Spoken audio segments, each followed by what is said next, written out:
네, 우리 시간이 되었습니다. 우리 다 같이 묵도하심으로 12월 4일 수요일 새벽 하나님 앞에 예배드리겠습니다. 은혜로우시고 자비로우신 우리 주 하나님, 오늘도 우리를 주님 품으로 불러주시고 예배를 통하여 하나님을 가까이 할 수 있도록 은혜 주신 것 감사드립니다. 모세가 하나님을 만날 때 그 얼굴에 광채가 났던 것처럼 오늘도 주님을 예배하며 주님을 대면한 우리 마음 가운데 밝은 빛을 비추어 주옵소서. 거룩하신 우리 주 예수님 이름으로 간절히 기도드리옵나이다. 아멘. 우리 사도신경 고백드립니다. 전능하사 천지를 만드신 하나님 아버지를 내가 믿사오며 그 외아들 우리 주 예수 그리스도를 믿사오니 이는 성령으로 잉태하사 동정녀 마리아에게 나시고 본디오 빌라도에게 고난을 받으사 십자가에 못 박혀 죽으시고 장사한 지 사흘 만에 죽은 자 가운데서 다시 살아나시며 하늘에 오르사 전능하신 하나님 우편에 앉아 계시다가 저리로서 산 자와 죽은 자를 심판하러 오시리라. 성령을 믿사오며 거룩한 공예와 성도가 서로 교통하는 것과 죄를 사하여 주시는 것과 몸이 다시 사는 것과 영원히 사는 것을 믿사옵나이다. 아멘. 우리 찬송가 412장 찬송합니다. 찬송가 412장입니다.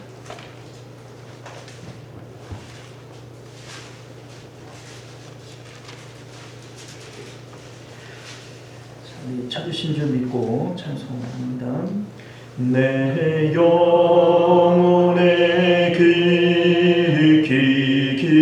깊은 데서 맑은 바람이 울려나네. 하늘 복조가 언제나 흘러나와 내 영혼을 고이 싸네. 평화로다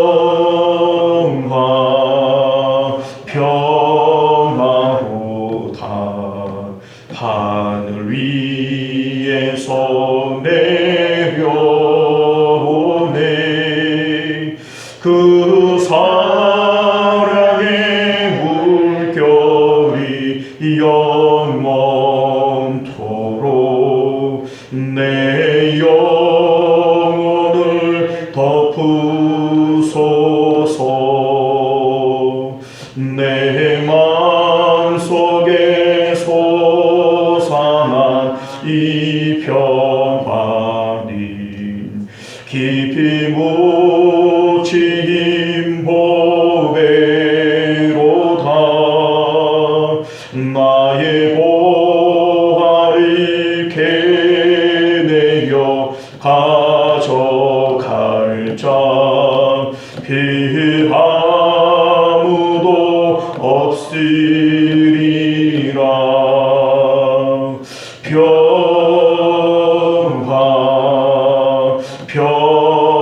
평화로다 하늘 위에서 내려오네.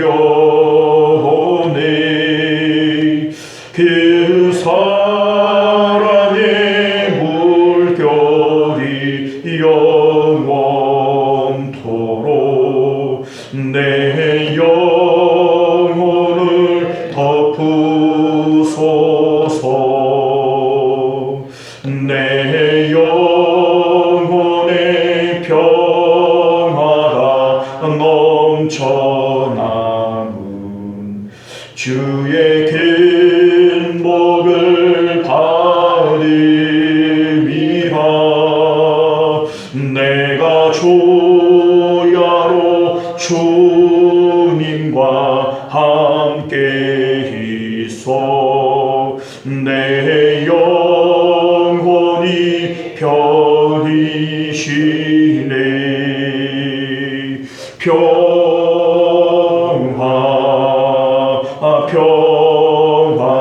평화로다 하늘 위에서 내려오네. 그 사랑의 물결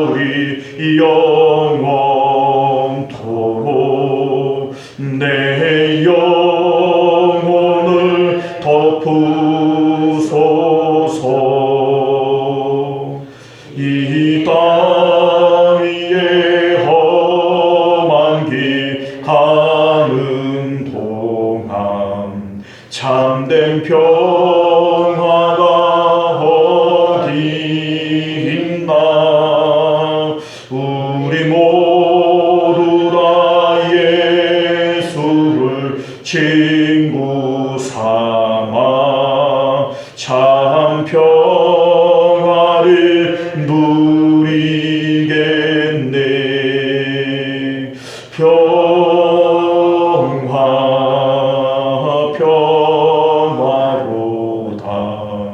하늘 위에서 내려오네. 그 사랑의 물결이 영원토록 내 영혼을 덮으소서. 할렐루야. 자, 하나님 말씀 봅니다. 사도행전 7장 1절에서 8절까지 말씀 우리 교독하여 읽겠습니다. 대제사장이 이르되 이것이 사실이냐?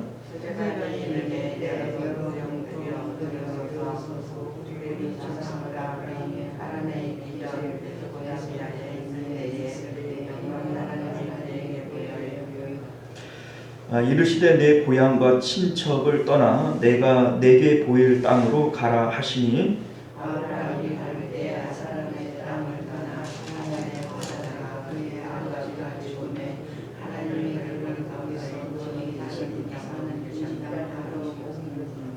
그러나 여기서 발 붙일 만한 땅도 유업으로 주지 아니하시고 다만 이 땅을 아직 자식도 없는 그와 그의 후손에게 소유로 주신다고 약속하셨으며 하나님이 평안같이 말씀하시되 우리 자손이 땅을 나가내서 변함을 드리는 땅 사람이 모처럼 삼아서 하여간 하나를 드려야 하리라 하시고 또 이르시되 종 삼은 나라를 내가 심판하리니 그 후에 그들이 나와서 이곳에서 나를 섬기리라 하시고 그가 이삭을 낳아 8해 만에 할례를 행하고 이삭이 야곱이 우리 조상을 낳으니라. 아멘. 기도하겠습니다. 은혜로우시고 자비로우신 우리 주 하나님, 우리가 오늘도 주님의 복된 말씀을 통하여 하나님의 계심과 좋으심을 깨달아 아는 참 믿음이 있도록 은혜 베풀어 주옵소서. 거룩하신 우리 주 예수님 이름으로 간절히 기도드리옵나이다. 아멘. 자, 오늘 우리는요 함께 읽은 본문의 말씀을 중심으로 스데반이 보는 구약 성경이라고 하는 제목으로 하나님 말씀 함께 나누도록 하겠습니다. 스데반이 보는 구약 성경. 오늘 7장 말씀은요 스데반 집사님의 설교의 말씀입니다. 오늘 본문의 배경은 우리 6장 8절로 이제 넘어가 보면요 스데반 집사님과 이제 교인이 아니었던 헬라파 유대인들과의 사이에서 논쟁이 벌어지게 되어집니다. 우리 스데반 집사님도 헬라파 유대인이었기 때문에 헬라파 유대인들에게 아마 복음을 전했던 것 같아요. 그런데 이 논쟁 가운데 유대인들이 분노하게 되어지고 우리 스데반 집사님을 죽이기까지 미워하는 거예요. 그래서 공회 앞으로 끌고 가서 고소를 하는 내용이 앞절에 나와 있게 되어집니다. 그 고발의 내용을 우리가 보면 스데반 집사님과 헬라파 유대인들 사이에 어떤 내용이 있었겠는가, 스데반 집사님이 전한 복음의 내용이 무엇이었겠는가, 이것을 우리가 깨닫게 되어집니다. 뭔가를 얘기했으니까 그거 가지고 고소를 했을 것이고 그 고소의 내용을 보면 무슨 얘기를 했는지를 알게 되어지는 거죠. 자, 우리 11절 말씀을 보면 사람들을 매수하여 말하게 하되 이 사람이 모세와 하나님을 모독하는 말을 하는 것을 우리가 들었노라. 이렇게 하는 거예요. 자, 우리 13절 이하의 내용도 같습니다. 거짓 증인들을 세우니 이르되 이 사람이 거룩한 것과 율법을 거슬러 말하기를 맞이 아니하는도다. 그의 말에 이 나사렛 예수가 이 곳을 헐고 또 모세가 우리에게 전하여 준 규례를 고치겠다 함을 우리가 들었노라. 이런 얘기를 합니다. 자, 여기에 나오는 모세와 하나님을 모독했다. 이제 여기 나오는 이제 모세는 율법을 의미하는 것이고요. 하나님은 성전을 의미하는 겁니다. 그래서 13절에 이 거룩한 곳이라고 얘기하는 이 거룩한 곳은 성전을 얘기하고 있는 것이죠. 자, 우리 이제 그러니까 예수님께서 이제 그 스데반 집사님이 전하는 이 복음의 내용은 성전과 예수님, 율법과 예수님의 관계를 말하고 있었던 것 같아요. 그러니까 이 얘기를 들은 이제 헬라파 유대인들이 분노하게 되어지는데 스데반 집사님을 죽이기까지 분노할 만한 내용이 도대체 뭘까? 우리가 이것을 좀 생각을 해보면요. 이 헬라파 유대인들이라고 하는 것은 원래 이제 그 성경에 보게 되어지면 우리 이제 6장을 한번 볼까요? 6장 9절을 보면 이른바 자유민들 즉 구레네인, 알렉산드리아인, 길리기아와 아시아에서 온 사람들 이렇게 돼 있죠. 자, 원래 외국에 살던 사람들이에요. 그러니까 외국에 정착하여 살기도 참 어려울 텐데 그곳에서 왜 예루살렘에 와서 살고 있을까? 이유는 간단합니다. 이들에게 있어서 예루살렘은 특별한 곳이에요. 성지입니다. 왜 성지라고 불리냐면 성전이 있기 때문에 성지인 거죠. 이들이 외국에 나가서 정착하여 살기도 참 어려웠을 텐데 말년에 성전이 있는 이곳에 와서 이제 하나님의 말씀을 지키며 이곳에서 구원을 기다리겠다. 이것이 그들이 생각했던 예루살렘에 머물러 있는 이유가 되어집니다. 그런데 스데반 집사님이 전하는 복음의 내용은 우리가 뭐 생각할 때 뻔하지 않습니까? 예수님께서 성전을 헐라 내가 사흘 만에 다시 세우리라 라고 말씀하실 때 이것은 성전 대신 예수님 자신을 얘기를 하는 거예요. 그리고 이 율법이라고 하는 것도 죄를 깨끗게 하는 역할을 하는 것이 아니라 죄를 깨닫게 하는 역할을 하는 거예요. 그래서 율법을 통하여 죄를 깨달은 자는 성전의 제사를 통하여 하나님께 가까이 나아갈 수 있는 겁니다. 그런데 예수님께서 바로 그 성전이 되어지신다라고 하는 내용이 바로 복음의 내용인 것이죠. 자, 그러니 이들의 스데반 집사님의 말을 들어보면 이제 이 성전은 더 이상 건물로서의 가치밖에 없는 것이지 거룩한 곳이 되어질 수 없는 것이다. 이러한 내용이 되어질 때 이 헬라파 유대인들에게 있어서는 스데반 집사님의 말씀은 천천병력 같은 얘기고 분노에 떨면서 죽일 수밖에 없는 이러한 내용이 되어지는 겁니다. 왜냐하면 자신들의 모든 인생 자체를 부인당하게 되어지잖아요. 그러니까 스데반 집사님에게 분노하게 되어지고 돌로 치려고 하는 마음들이 생겨나게 되어지는 겁니다. 자, 그래서 이에 이제 스데반 집사님을 끌고 공회 앞으로 갔지요. 그래서 오늘 이 7장에 나오는 이 말씀들은 공회 앞에서 스데반 집사님의 변론, 그러니까 설교의 내용이 되어지는 겁니다. 2절부터 53절까지 긴 내용이 전부 이 스데반 집사님의 설교의 내용이 되어지는데, 누가가 지금 이 성경에 옮겨놓고 있는 내용들은 스데반 집사님의 설교의 전문이 아니라 설교의 요약본입니다. 그러니까 누가가 스데반 집사님 설교를 일일이 크게 받아 적어서 이렇게 한 게 아니잖아요. 그 당시에 누가는 그 자리에 있지도 않았을 것이고, 그러니까 이 설교의 내용은 이제 그 자리에서 있었던 사람들, 아마도 이 내용을 누가가 사도 바울로부터 전해 들었을 것이다, 이렇게 생각이 되어집니다. 왜냐하면 사도 바울이 스데반 집사님을 돌로 칠 때에 그 자리의 주동자가 바로 사도 바울이었습니다. 그렇기 때문에 사도 바울로부터 복음을 전해 들었을 것 같은 이 누가가 이 스데반 집사님의 설교의 내용을 알고 있는 것이죠.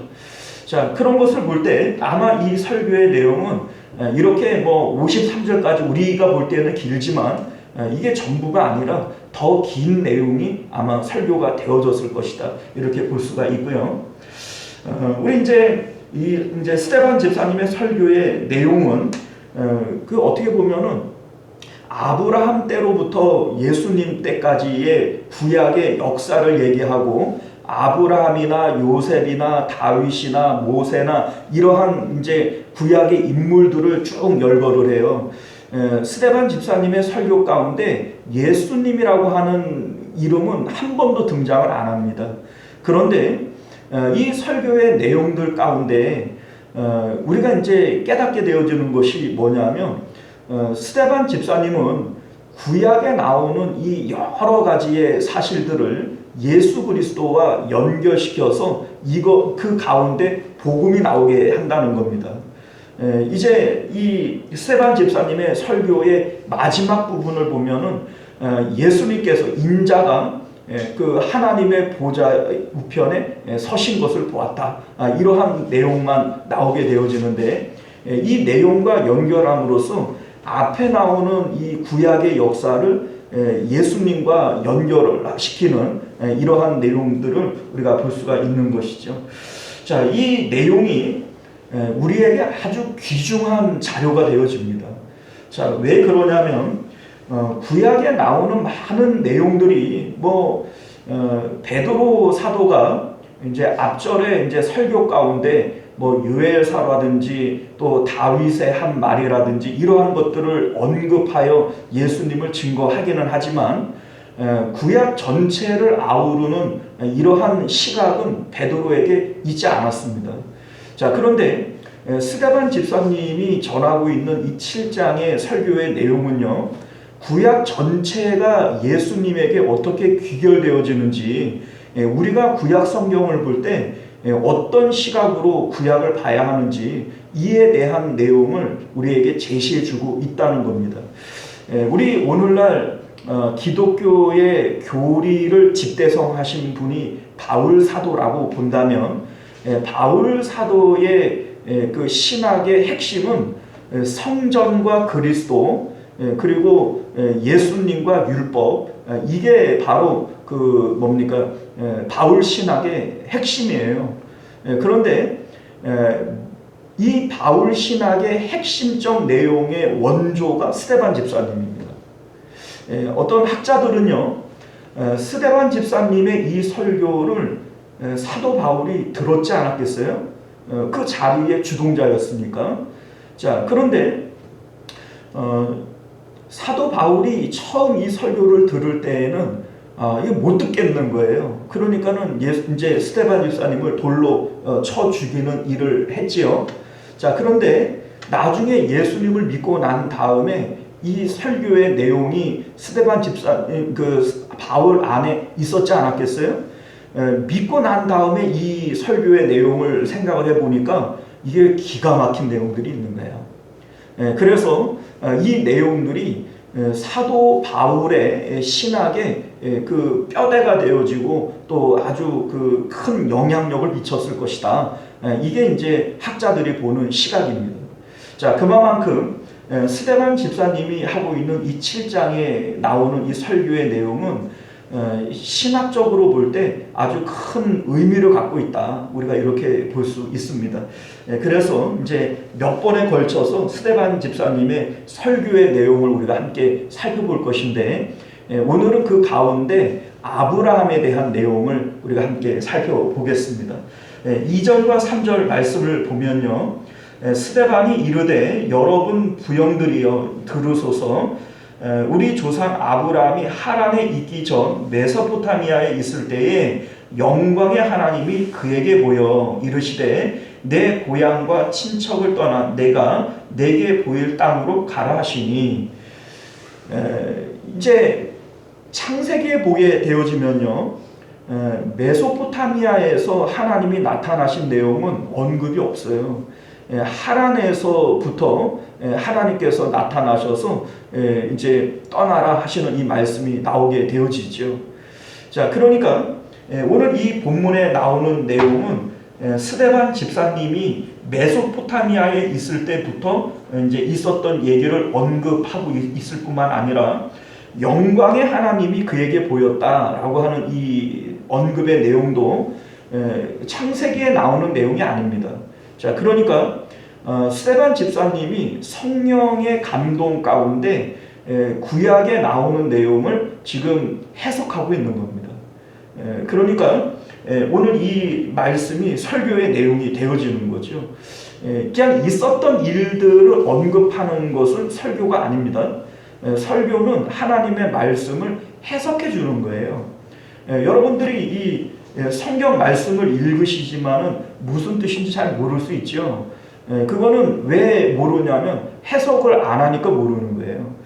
우리 이제 그 빌립이 전도할 때 에디오피아 간다게의 내시가 이사야의 말씀을 읽는데 읽는 걸 깨닫느냐 라고 물을 때 모른다 그러잖아요.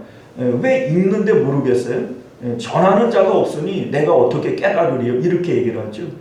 그런 의미에서 하나님의 말씀을 해석하는 것이 설교인데 지금 이 말씀을 스데반의 설교다 이렇게 언급하고 있는 내용은 구약에 나오는 내용들을 단순하게 지금 열거하고 있는 것이 아니라 우리가 그냥 볼 때는 그냥 열거로 보이지만 이게 열거가 아니라는 겁니다. 이게 설교일 수 있는 것은 스데반의 해석이 들어가 있기 때문이다 이 얘기입니다. 자, 그런데 스데반 집사님은 어떻게 이 본문을 해석을 하느냐? 영광의 하나님이 아브라함에게 보였다라고 하는 겁니다. 이게 매우 중요한 내용이에요. 영광이라고 하는 것은 무대 위에 그 주인공을 서치라이트로 쫙 비치게 되어질 때 이렇게 빛을 받는 것이 영광이죠.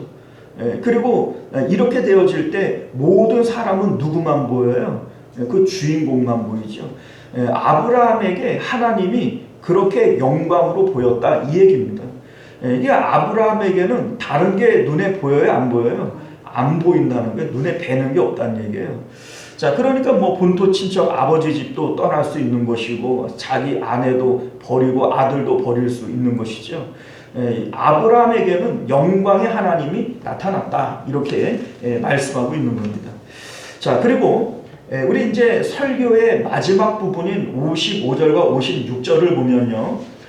스데반이 성령 충만하여 하늘을 우러러 주목하여 하나님의 영광과 여기도 하나님의 영광이 나오죠. 및 예수께서 하나님의 우편에 서신 것을 보고 자 여기에 보면 지금 설교를 처음 시작할 때 아브라함을 얘기하면서 영광의 하나님을 보았다 이렇게 얘기를 하고요.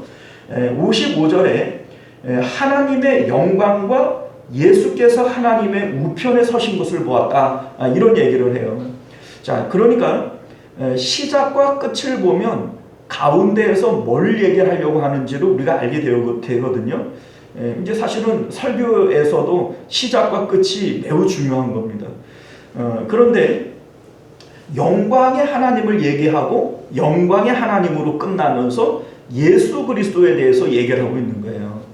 자, 이게 지금 우리에게 뭘 말하고 싶은 거냐면 56절 보세요. 말하되 보라 하늘이 열리고 인자가 하나님 우편에 서신 것을 보노라 이렇게 얘기를 합니다. 자, 여기 보면 인자라고 하는 용어가 나오는데 인자라고 하는 말의 의미는 사람의 아들이라고 하는 뜻이에요. 사람의 아들. 뭐 사람의 아들일 것 같으면 저도 사람의 아들이고 이 땅에 살아가는 모든 사람들이 다 사람의 아들 아닙니까?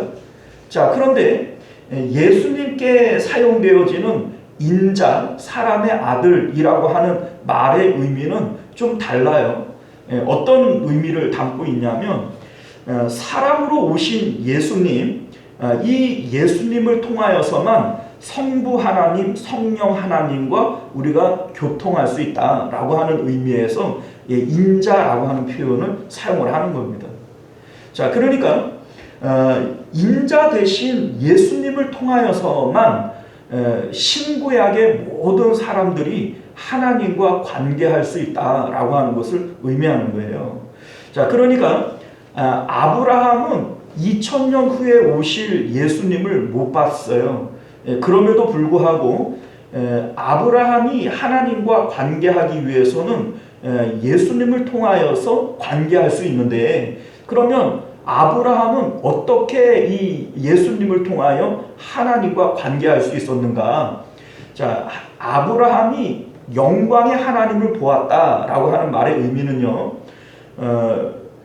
영광의 하나님을 보기 위해서는 아브라함과 하나님 사이에 뭔가가 있으면 돼야 안 돼요? 안 되죠. 그 가운데 뭔가가 아무것도 없는 거예요. 그런데 예수님께서 하나님의 보좌 우편에 서셨어요.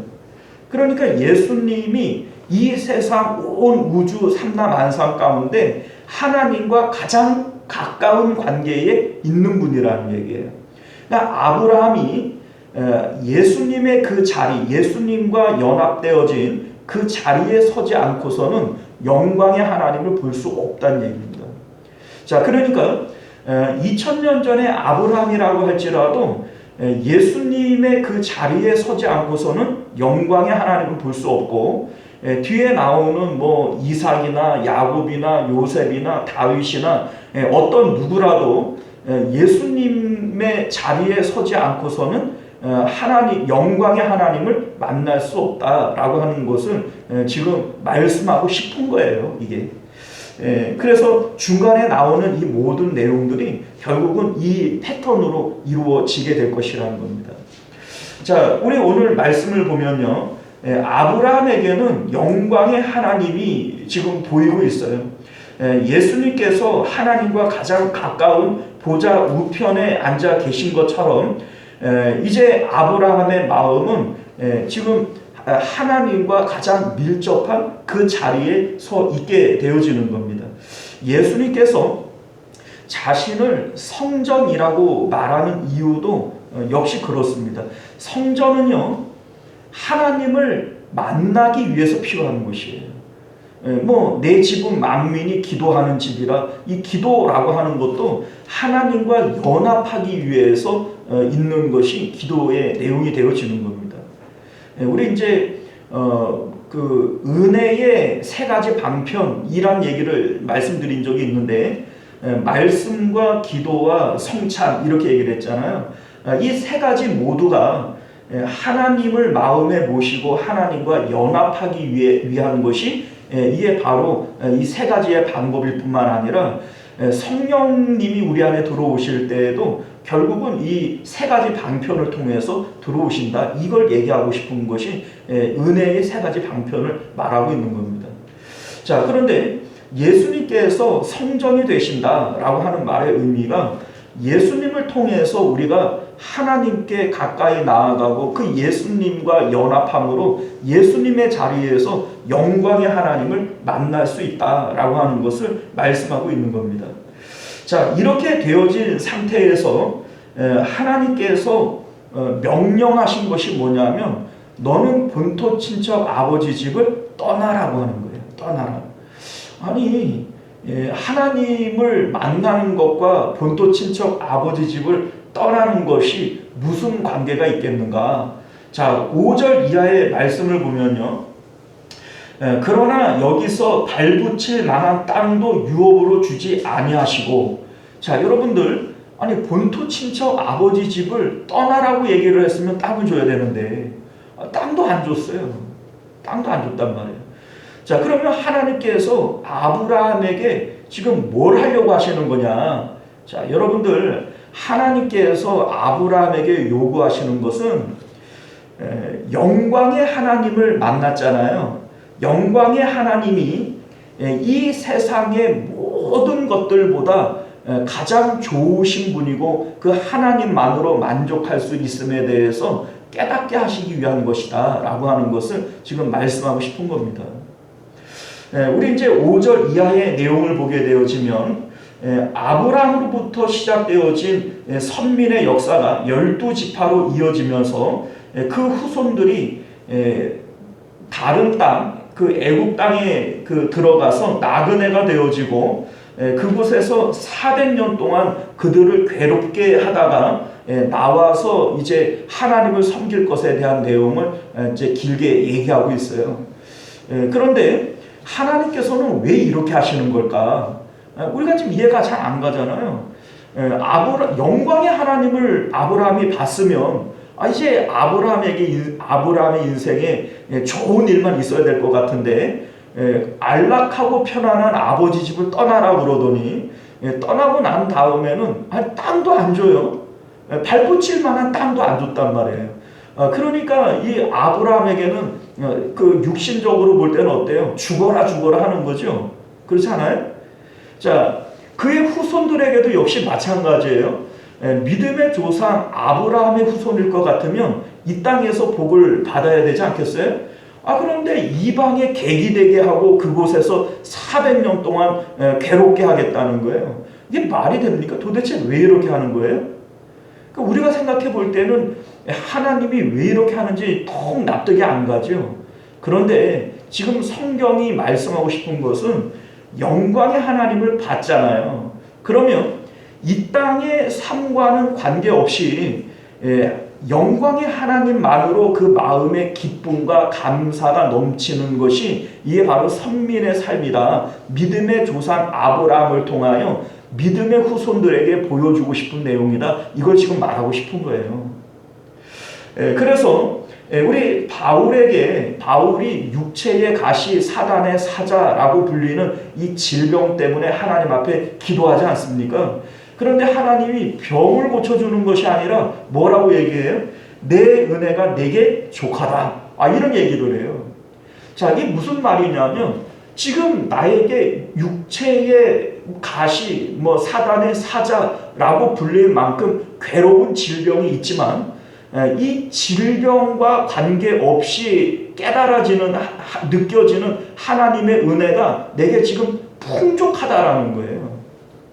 그래서 이 바울이 그때로부터 내가 기뻐하고 또 기뻐하리라 이렇게 얘기를 하죠. 자, 이것이 바로 믿음의 조상 아브라함을 통해서 우리에게 보여주고 싶은 영광의 하나님의 모습이라는 겁니다.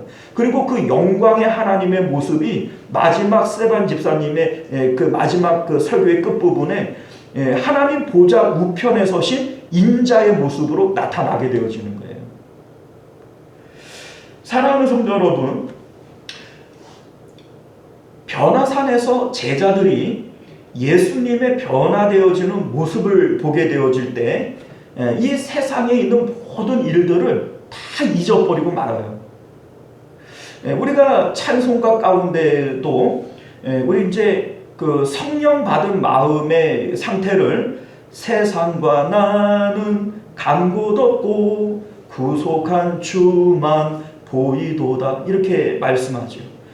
이것이 지금 구약 성경에 나오는 아브라함의 때로부터 예수 그리스도까지 또 구약 성경에 나오는 성경과 율법이 예수님으로 귀결되어지는 내용의 핵심이라는 겁니다. 하나님께서 이 구약의 많은 내용들을 통해서 이루고자 하시는 것은 임마누엘이요. 이 임마누엘이 예수님을 통하여 우리에게 임하게 되어질 것이다 라고 하는 것을 말씀하고 있는 거예요. 이게 바로 이제 그 바울 신학의 기초가 되어지는 신학적 내용이 되어지는 것이죠. 사랑하는 성도 여러분, 지금 우리가 사도행전을 보고 있어요. 사도행전의 내용은 바로 십자가의 사역을 얘기하고 있는 겁니다.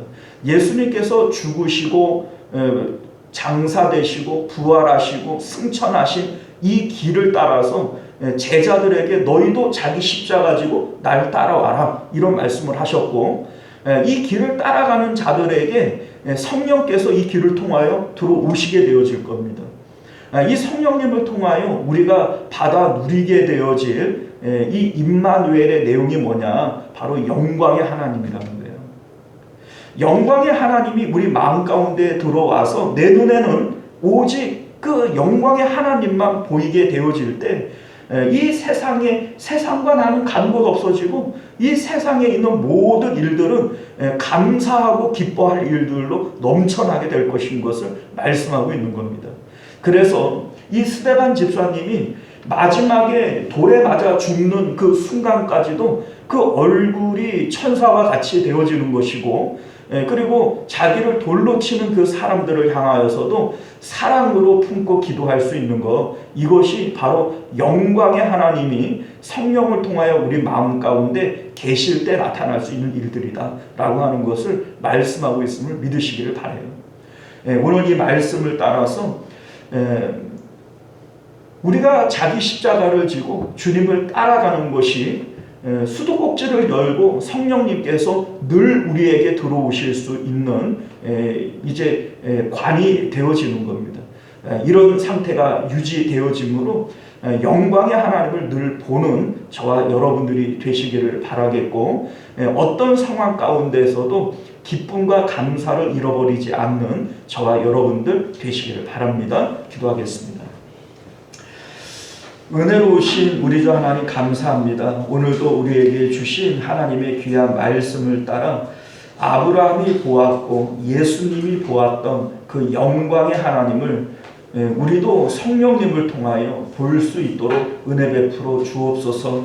내 은혜가 내게 족하다 말씀하신 것처럼 하나님, 우리 삶 가운데 육체의 가시 사단의 사자가 있다 할지라도 하나님의 영광이 우리 마음 가운데 있을 때 우리는 그 안에서 기뻐하고 또 기뻐할 수 있을 줄 믿습니다. 우리 하나님, 아브라함에게는 본토 친척 아버지 집을 떠나라고 했고, 그럼에도 정말 발붙일 땅 한 평 주시지를 않으셨지만, 그래도 아브라함에게는 기쁨과 감사가 있었던 것은 영광의 하나님이 그 안에 있었기 때문입니다. 우리 예수님께서도 머리 들 곳조차 없으신 삶을 살았지만 그래도 언제나 행복한 예수님으로 사실 수 있었던 것은 영광의 하나님이 그 마음 가운데 있었기 때문입니다. 사도 바울이 육체의 가시 또 사단의 사자가 그 몸에 있었지만 그래도 기뻐하고 또 기뻐할 수 있으리라 말씀하신 것은 그 마음에 성령님을 통하여 영광의 하나님을 늘 보는 상태였기 때문입니다. 우리 하나님, 우리 삶 가운데 무엇이 불평이고 무엇이 원망이고 무엇이 나를 살지 못하게 만듭니까? 하나님, 세상에 있는 다른 것들이 나를 괴롭히는 것이 아니라 내 마음에 영광의 하나님을 보지 못하기 때문인 것을 깨달아 알게 하여 주옵소서. 거룩하신 우리 주 예수님 이름으로 간절히 기도드리옵나이다. 아멘. 주기도문으로 예배를 마칩니다. 하늘에 계신 우리 아버지여, 이름이 거룩히 여김을 받으시오며 나라가 임하시오며 뜻이 하늘에서 이룬 것 같이 땅에서도 이루어지이다. 오늘 우리에게 일용할 양식을 주시옵고 우리를 지은 자를 사하여 준 것 같이 우리 죄를 사하여 주시옵고 우리를 시험에 들게 하지 마시옵고 다만 악에서 구하시옵소서. 나라와 권세와 영광의 아버지께 영원히 있사옵나이다. 아멘. 자, 우리 계속해서 함께 기도하실 때 먼저는 말씀을 기억하시며 기도하실 수 있기를 바랍니다. 오직 영광의 하나님을 보도록 오늘도 십자가의 예수님을 따라 우리 마음이 하나님 보좌 우편까지 올라갈 수 있기를 위해서 기도하실 수 있기를 바랍니다. 뭐 아시는 분은 아시겠지만 어제 밤 10시 30분경에 그 대통령이 계엄령을 선포했어요. 그런데 또 국회가 모여서 197명 모였다 그러는데 계엄령을 동의하지 않았기 때문에 계엄이 무효가 됐다 그래요. 뭐 어쨌든 계엄이 선포됐다가 무효되어지는 이 내용이 앞으로 이제 대한민국 안에 엄청 시끄러운 문제로 나타나게 될 겁니다. 대한민국은 지금 혼란 가운데 빠져 있어요. 여러분들 나라와 민족을 위해서 함께 기도하실 수 있기를 바라겠고요. 또 교회와 또 가정을 위해서도 기도하실 수 있기를 바랍니다. 우리 주여 한번 외치고 기도하겠습니다. 주여, 은혜로우시고 자비로우신 우리 주 하나님, 우리가 오늘도 주님의 말씀을 통하여 하나님의 놀라우신 은혜들을